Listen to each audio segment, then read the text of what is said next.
Assalamualaikum warahmatullahi wabarakatuh.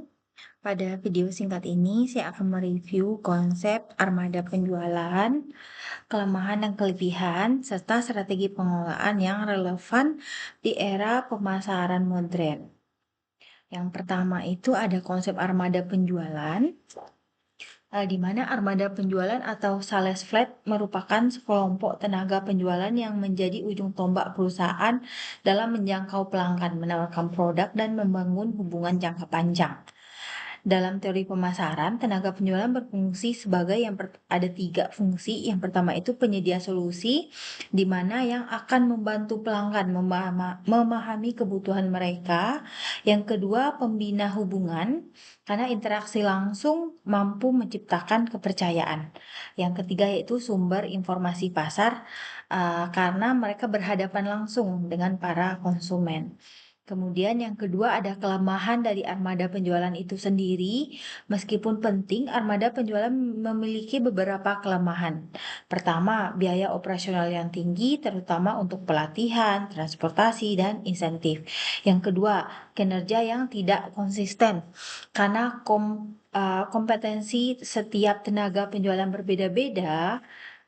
Itu dapat menjadi kelemahan dari armada penjualan itu sendiri. Yang ketiga itu ada tingkat turnover yang sangat tinggi akibat tekanan target dan beban kerja.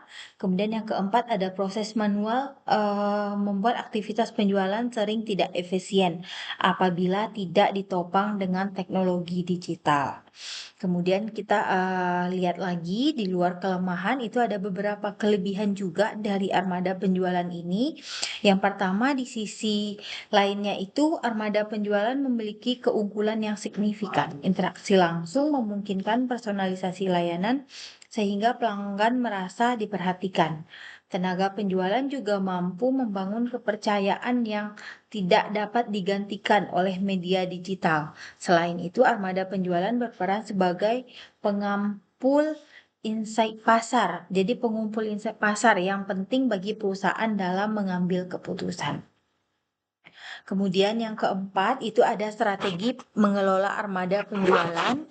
Jadi dalam era digital, perusahaan harus mengelola armada penjualan secara sistematis. Yang pertama, melakukan pelatihan yang berkelanjutan diperlukan untuk meningkatkan kompetensi tenaga penjualan dalam komunikasi dan pemahaman produk. Yang kedua, penggunaan teknologi sales for automation. Penting untuk mempercepat pelaporan, mengelola prospek, serta mempermudah akses informasi stok dan pelanggan. Yang ketiga, perusahaan perlu menerapkan insentif berbasis kinerja yang adil agar tenaga penjualan tetap termotivasi. Yang keempat, segmentasi armada penjualan, misalnya tim koperasi dan tim retail dapat meningkatkan efisiensi dan efektivitas kerja. Yang kelima, integrasi dengan platform digital atau CRM untuk membantu tenaga penjualan memberikan layanan yang cepat, akurat, dan relevan. Demikian untuk review singkat mengenai armada penjualan, mencakup konsep dasar, kelebihan, kelemahan, serta strategi pengelolaan yang sesuai dengan perkembangan pemasaran modern. Semoga penjelasan ini dapat memberikan pemahaman komprehensif mengenai pentingnya peran armada penjualan bagi perusahaan. Demikian, terima kasih. Wassalamualaikum warahmatullahi wabarakatuh.